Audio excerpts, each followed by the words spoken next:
வாழ்த்துக்கள் நண்பர்களே. இது நந்தவனம். நான் உங்கள் அமீர். இந்த காணொலி மூலமாக உங்கள் அனைவரும் சந்திப்பதில் பெரும் மகிழ்ச்சி. இது கேள்வி பதில் நிகழ்ச்சி. அடிநியம் சம்பந்தமான ஒரு கேள்வியை ஒரு சகோதரி எழுப்பியிருக்காங்க. அவங்களுக்கான பதிலை நாம் இப்போ பார்ப்போம். வாங்க. இப்போ அவங்க கேள்வி என்னன்னு சொன்னால், இப்படிப்பட்ட ஒரு அடிதண்டு, ரூட் ஸ்டாக்குன்னு சொல்லுவோம். இப்படிப்பட்ட ஒரு அடிதண்டு கொண்ட ஒரு செடியில் இப்படி ஒரு சிவப்பு பூ ஒட்டு போட்டேன்னு சொன்னால், மொத்த பூக்களும் சிவப்பு பூ பூக்குமா, அந்த வெள்ளைப்பூ பூக்குமா? அதாவது அடிதண்டு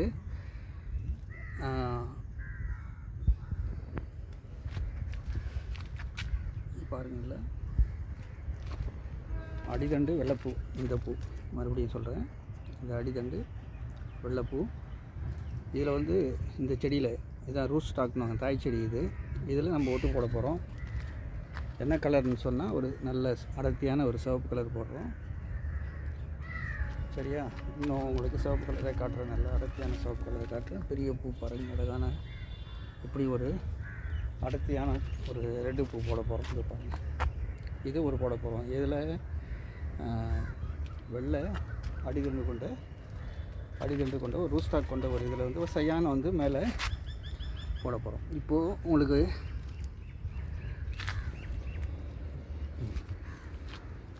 ஒட்டு போட்ட ஒரு செடியை காட்டுறேன். இது பாருங்கள், மேலே இந்த வி ஷேப் இருக்கு இல்லையா, இது வி ஒட்டுன்னுவாங்க, வி கிராஃப்டிங்னுவாங்க, ஃப்ளாட் கிராஃப்டிங்கு. கிராஃப்டிங்கில் நிறைய வகைகள் இருக்குது. நான் பிறகு இன்னொரு கேள்வி பதிலில் உங்களுக்கு சொல்கிறேன். இதில் ஒரு செடிக்கு நம்ம ஒட்டு போட்டிருக்கிறோம். இது அடிதண்டு சாதாரண பிங்க் கலர்.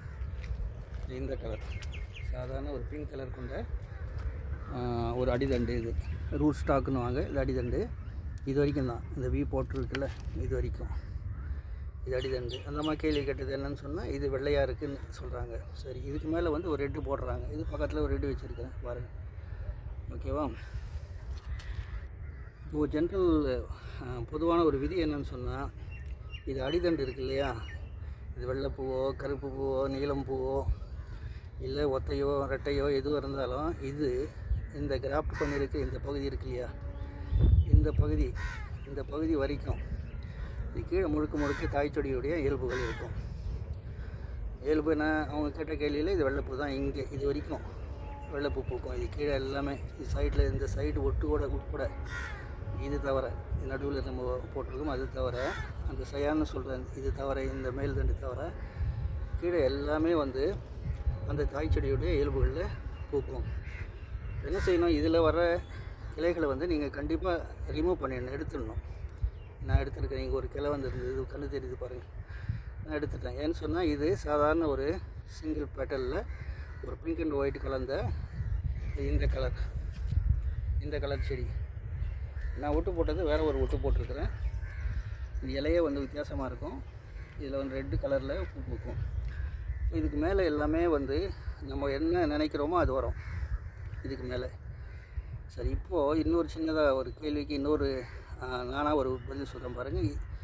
இதிலிருந்து இந்த ஒட்டு போடப்பட்ட இந்த பகுதியிலிருந்து இது ரெட்டு, இதுக்கு மேலே நான் கட் பண்ணிடுறேன். இங்கே கட் பண்ணிவிட்டு மறுபடியும் ஒரு ஃப்ளாட் கிராஃப்டிங் இது மேலே ஒட்டு போடுறேன். இது மேலே ஒட்டு போட்டதாக வச்சிங்களேன். நான் ஒட்டு போட்டது வெள்ளை.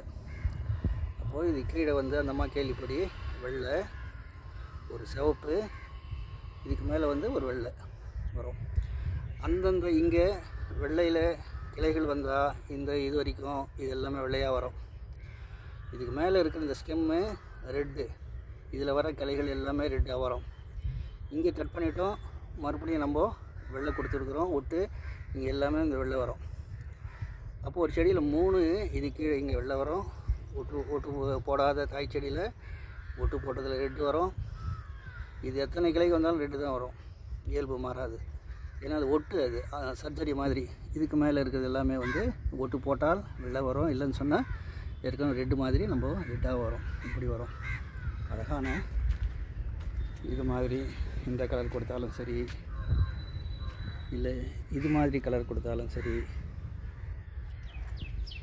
இல்லை இது மாதிரி கலர் கொடுத்தாலும் சரி, என்ன கலர் கொடுத்தாலும் சரி, நீங்கள் இந்த செடியில் ஒட்டுக்கு மேலே வந்து நீங்கள் நினைக்கிற செடியை அது கொடுத்துரும். இந்த கேள்விக்கு வந்து உங்களுக்கு பதில் புரிஞ்சிருக்குன்னு நினைக்கிறேன். ஒட்டு செடியினுடைய அடித்தண்டு எப்பவுமே வந்து ரூட் ஸ்டாக்னு வாங்க. அந்த ரூட் ஸ்டாக்கில் அது இயல்பு, அதனுடைய காயினுடைய இயல்பு தான் இருக்கும். அது அடிநீயமாக இருந்தாலும் சரி, மாங்கன்னாக இருந்தாலும் சரி, நாவலாக இருந்தாலும் சரி, இல்லை ஒட்டு நாம் எது எதில் போடுறோமோ அதனுடைய அடித்தண்டு முழுக்க முழுக்க வந்து சாதாரண அதனுடைய தாய் செடியுடைய இயல்பாக இருக்கும். ஒட்டு போட்ட மேல் பகுதி மட்டும் நேராக என்ன ஆகும்னு சொன்னால் அதனுடைய நம்ம செய்யான்னு சொல்கிறேன், நம்ம தேர்வு செய்தோம் இல்லையா, மாங்காய்னு சொன்னால் ஒரு சாதாரண மாங்கன்று மேலே, கொட்டையிலேருந்து வர மாங்கன்று மேலே நம்ம ஒரு ருமானி போட்டால் ருமானி வரும், மல்கோவா போட்டால் மல்கோவா வரும், இல்லை இமாம் பசந்த் போட்டால் இமாம் பசந்த் வரும். ஆனால் ஒட்டுக்கு மேல் பகுதியே வரும். ஒட்டுக்கு கீழே வந்து எது வந்தாலும் கிளைகள் வந்தாலும் அது தாயினுடைய இயல்புக்கு போயிடும். அது நம்ம கிள்ளி விட்டுடணும், கட் பண்ணிடணும். இது எல்லா மரங்களுக்கும், ஒட்டு போடுற மரங்களுக்கும் செடிகளுக்கும் பொருந்தும். சரியா? இது உங்களுக்கு புரிஞ்சிருக்குன்னு நினைக்கிறேன். புரியலன்னு சொன்னால் மறுபடியும் கேளுங்க, நான் பதில் சொல்கிறேன். நல்லது நண்பர்களே, இறைவன் நாடினா ஒரு பச்சை பசேல் என்ற ஒரு உலகத்தை நாம் நம்மளுடைய சந்தைகளில் விட்டு போவோம். வாங்க, இந்த பசுமை பயணத்தை தொடர்ந்து நாம் மேற்கொள்வோம். நன்றி. இறைவன் நாடினா இன்னொரு காணொலியில் சந்திப்போம். நன்றி.